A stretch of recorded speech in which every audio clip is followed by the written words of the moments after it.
আজকের বিষয়টা অত্যন্ত গুরুত্বপূর্ণ, অত্যন্ত গুরুত্বপূর্ণ। কোরআনে কারীমের মধ্যে আল্লাহ রাব্বুল আলামিন বলেন, ওয়ামা খালাকতুল জিন্না ওয়াল ইনসা ইল্লা লিয়াবুদুন,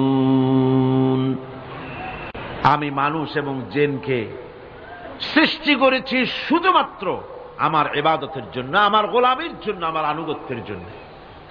এখন এই ইবাদত আমাদের সৃষ্টি হয়েছে কিসের জন্য?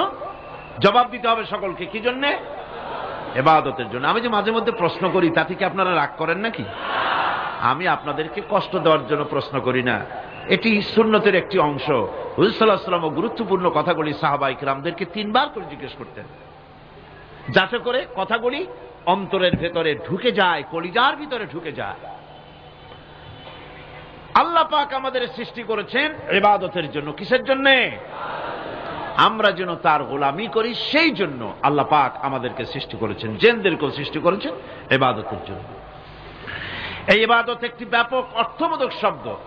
আমরা যদি ইবাদতটা নাই বুঝি তা আমাদের মানব জন্ম হবে বৃথা। ইবাদত হচ্ছে আল্লাহর পছন্দনীয় জিনিসগুলি আমল করে তার সন্তুষ্টি অর্জন করার জন্য প্রচেষ্টা চালানো জীবনের সকল ক্ষেত্রে। এর মধ্যে ইবাদতের ভিতরে এমন এক ব্যাপক অর্থ যে এর ভিতরে নামাজ, রোজা, হজ, যাকাত, সত্য কথা, আমানতদারি, দিয়ানতদারি, প্রতিবেশীর হক আদায় করা, মাতা পিতাকে শ্রদ্ধা করা, প্রতিবেশীর হক আদায় করা, স্ত্রীর হক আদায় করা, সৎ কাজের আদেশ করা, অসৎ কাজের নিষেধ করা, জিহাদ ফি সাবিলিল্লাহ করা, এ সব কিছুই হচ্ছে ইবাদতের মধ্যে শামিল। জিকির আজকার করা, তেলাওয়াত করা, আমলে সালেহ করা, এভাবে করে আল্লাহ পাককে খুশি করার জন্য আল্লাহর নির্দেশ মাফিক কাজগুলি করা, সবটাই হচ্ছে ইবাদতের মধ্যে শামিল। মানব সৃষ্টির উদ্দেশ্য এবং লক্ষ্যই হচ্ছে মানুষ গোলামি করবে, আনুগত্য করবে আল্লাহ পাকের।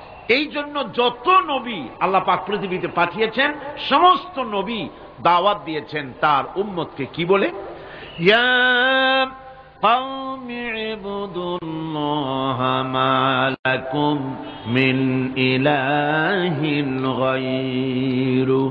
প্রত্যেক নবী তার জাতিকে, তার সম্প্রদায়কে ডেকে বলেছেন, হে আমার জাতি, হে আমার সম্প্রদায়, এক আল্লাহর গোলামি করো, তিনি ছাড়া তোমাদের কোনো ইলাহ নাই, প্রভু নাই, মাবুদ বলে কেউ নাই।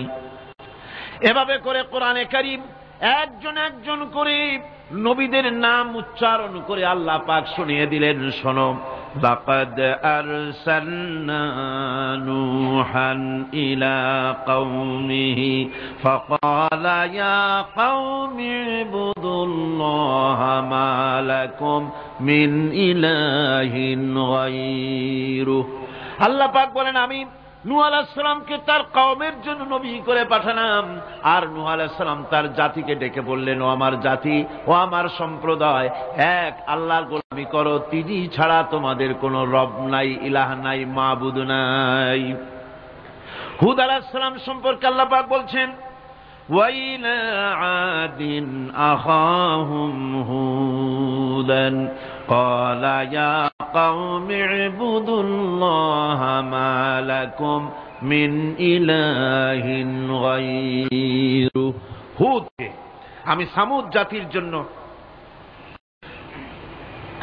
আমি সালেহ আলাইহিস সালামকে তার জাতির জন্য পাঠিয়েছি, হুদকে তার জাতির জন্য পাঠিয়েছি, এবং তারা সকলেই বলেছেন, হে আমার জাতি, এক আল্লাহর গোলামি করো, এক আল্লাহর দাসত্ব করো, আর কারো গোলামি করা যাবে না।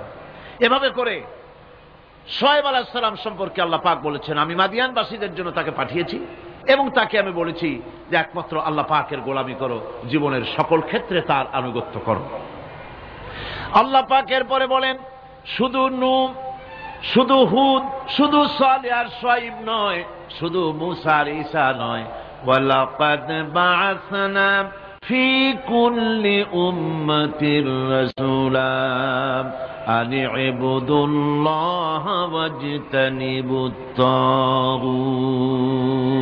আমি প্রত্যেক জাতির জন্যই রাসূল প্রেরণ করেছি এবং সকলেই দাওয়াত দিয়েছেন, আন ইবুদুল্লাহ, ওয়াজতানিবুত তাগুত, এক আল্লাহর গোলামি করো, এক আল্লাহর আনুগত্য করো, আর তাগুতকে বর্জন করো। তাগুত হচ্ছে সেই শক্তি যে শক্তি শুধু নিজেই আল্লাহর আইন অমান্য করে না, অন্যদেরকেও অমান্য করতে বাধ্য করে। তাকে কি বলা হয়? কোরআন বলছি, ওয়ামা আরসালনা মিন ক্বাবলিকা মির রাসূলিন ইল্লা নূহি ইলাইহি আন্নাহু লা ইলাহা ইল্লা আনা ফা'বুদুন।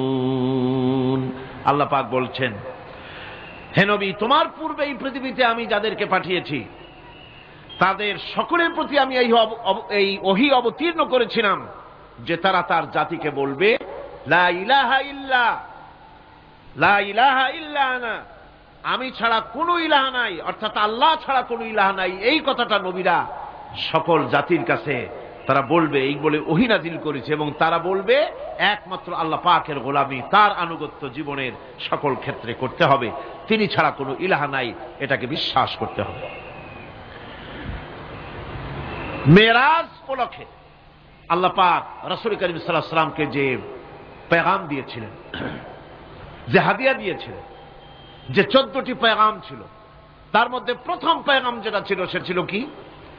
ওয়াকাদা রাব্বুকা আল্লা তা'বুদু ইল্লা ইয়্যাহু ওয়া বিল ওয়ালিদাইনি ইহসানা।